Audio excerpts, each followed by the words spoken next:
Just a flood warning.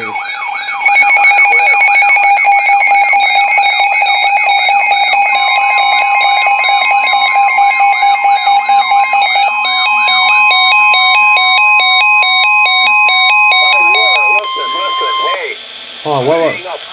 The National Weather Service Cleveland has issued a flood warning for Cuyahoga County, Lorain County, Medina County until 2:15 a.m. Eastern Daylight Time. At 8:16 p.m. Eastern Daylight Time, National Weather Service Doppler radar indicated heavy rain is falling over the warning area. The rainfall has been heavy enough to produce flooding. Some locations that may experience flooding include Elyria, Litchfield, Lorain, Medina, and Strongsville. Do not drive your vehicle into areas where the water covers the roadway.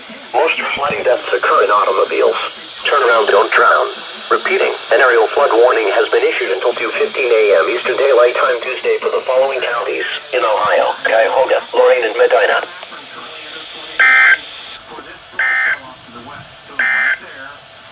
Urgent weather message for the